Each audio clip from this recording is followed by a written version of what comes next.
Kung mapapansin ninyo, ako sa akin tingin ko tatlong bahagi ito. Yung unang bahagi, sabi, pinakita dito yung mga namumuno nung araw. Andun yung emperador, si Tiberio, di ba? Tapos may tetrarch. Ano ba ibig sabihin ng tetrarch? Wala naman tayo nun eh. Ang tetrarch, parang isang bayan hinati sa apat. Tetrapak. Di ba? Parang tetrapak. Bawat region may namumuno. Tapos ando pa yung mga dalawang mataas o punong pare. Ito ay pagkukumpara, paghahambing sa namumuno talaga dapat sa buhay natin. Eto mga to, nasa na to? Nasa na tong si Tiberio? Asa na tong tetrarca na to? Asa na yung mga si Caiaphas, saka si Anas? Asa na sila? Wala na. Kinain na ng uod. Pero ang Panginoon natin, yung tunay na dapat naghahari, andyan lang. Andyan hanggang ngayon. Simula noon hanggang ngayon, mula pa kay Adan, unang tao hanggang ngayon, andyan pa rin siya. Tapos tingnan nyo, no? Tinawag si Juan. Nung tinawag siya, nung narinig niya ang tinig ng Diyos, ano ginawa niya? Nasa ilang siya eh. Dinig niya tawag ng Diyos kasi nasa disyerto siya. Pagkatapos siyang tawagin, nangaral siya ng repentance. Sinasabihan niya yung mga tao na magpabinyag kayo, magsisi kayo sa mga kasalanan ninyo. Anong utos niya? Tuwid ang daan.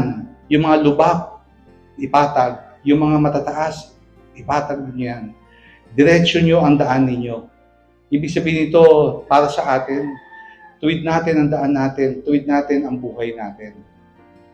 Babalik ako doon sa pangalawa, yung sinabi na tinawag siya. Tingnan niyo po yung mga panahon na tinawag ang mga tao.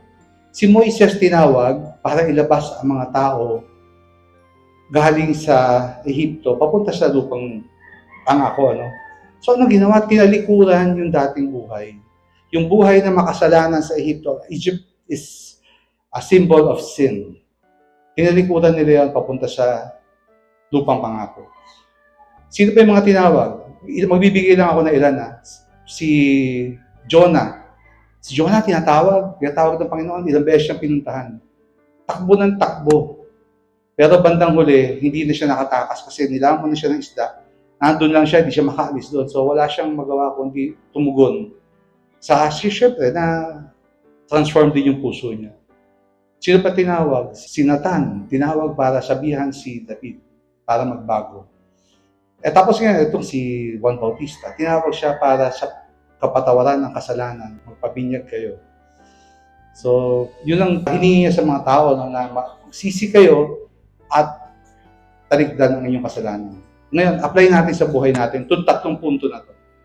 Sino ba ang naghahari sa atin?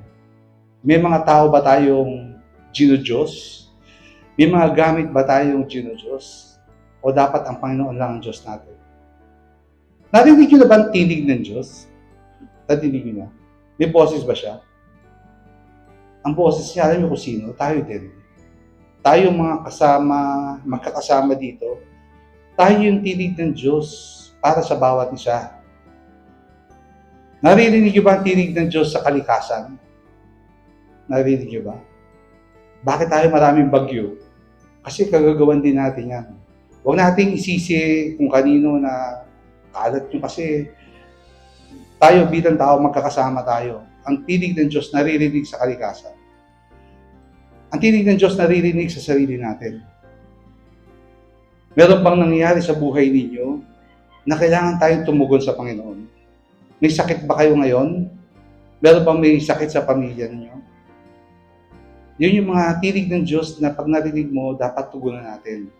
At ang tawag niya, talikdan ang ating mga kasalanan.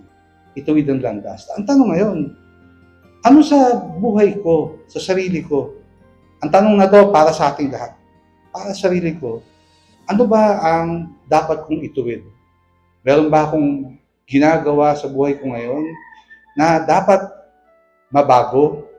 At pag sinabi mong binago mo, parang Exodus, di ba? Tumalikod sila sa Ehipto, lumakad na papalayo. Pero yan, bakit sila paikot-ikot?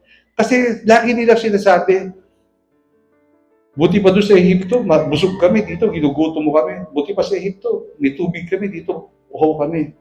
So paikot-ikot sila. Hindi sila makadiretso ng landas. Hindi sila makadiretso ng, pag tinalikdan mo, talikod na.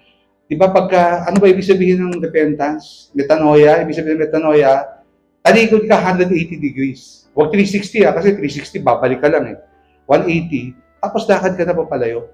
Hindi mo na ulitin.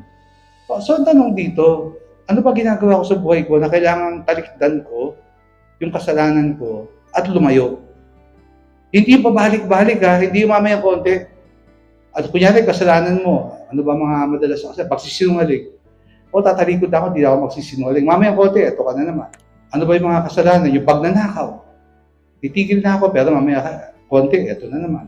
Pambababae, panlalaki. So, tatalikdan ko, pero babalik uli ako. Sana, pag tumalikod tayo, dire-diretso ang landas. Lahat ng mga bako, patagin natin yan. Lahat ng mga mali na ginagawa natin. Hindi dahil ito ang magliligtas sa atin, kundi ito ang tawag sa atin ng Panginoon. Hindi natin kaya ligtas sarili natin. Lagi yung naririnig yan. Pero, ito ang tawag ng Diyos sa atin. Talikdan ang kasalanan. Pagtaliko, dire-diretso lakad na. Patag na diretso na. Okay, good morning sa inyo.